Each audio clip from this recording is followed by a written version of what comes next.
Well, here's a brilliant idea: reducing sugar and salt from school meals. Menus are changing, and here to share more on how local schools will be affected is Walter Campbell, Executive Director of Nutrition Services for Charleston County School District. Great to have you with us. Great to be here. Thank you. We don't think of school meals as being the most healthy, but we've come a long way. So maybe you could share with us just where we sit today versus where we were in yesteryear.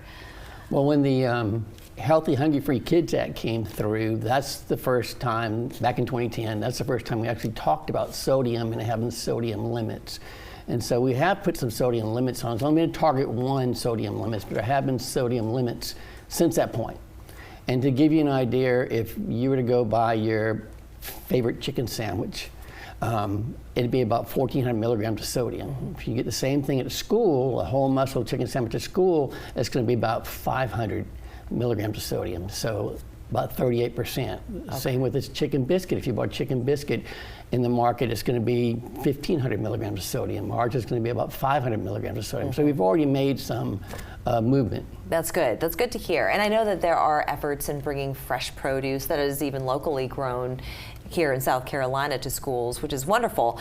But this next step is coming from the top down. So the USDA, they're now determining, and there's a comment period, so they haven't quite decided exactly how they're going to move forward, but this is an opportunity for parents to also put their voices out there to say what they would like to see their kids eating. So what is the goal from this point forward? So this summer, there will be a reduction in sodium by about another 10%.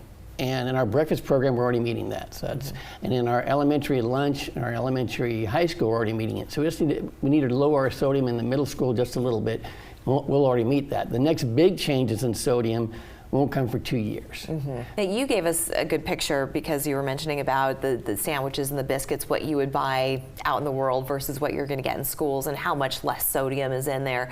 And I'm sure the same goes for sugar. But can you give us an idea as far as the recommended daily value that a student in high school, let's say 11th grade, for instance, should be having versus what they're getting in schools? Well, for an adult, they recommend 2,300 milligrams. And so it's going to be less than that for a student. So you'd be in the teen range, the high teen range as far as milligrams of sodium. And that becomes hard to meet if we're just serving the child 2 meals a day. Yeah. So if we're at 500 at lunch and let's say we're at 1,000, so they've already got 1,500 milligrams in before they go home and eat. Right. And the calories and the salt and the sugar, it's not just coming from food that's eaten, it's also coming from our beverages. And so how is the food going to change? How are the beverages going to change? Well, what the USDA is looking at is if you just take regular milk, so a pint of milk, you're already at 125, 130 milligrams of sodium already. I don't think they'll be able to change that, but they do want to change what they add is sugar. And so if we have chocolate milk, which 70% of the milk in our schools right now is chocolate milk. Is there? Yeah, so that has a little more sodium, and they want to also reduce the added sugar. And the milk companies have already done that. So they've already reduced the added sugar to below 10% added sugar.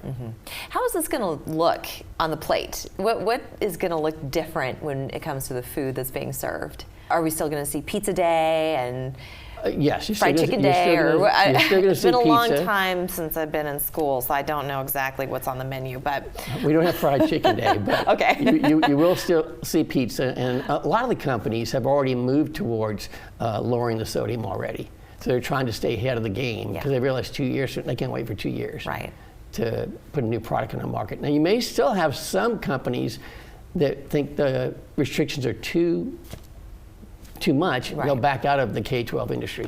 I see. Well, nothing, I mean, you have to keep kids healthy. You have to give them the best because they need their brains to be well fed in order to learn, right? Correct. It all starts with food. Thank you so much. We appreciate your time. Thank you. We're back after this.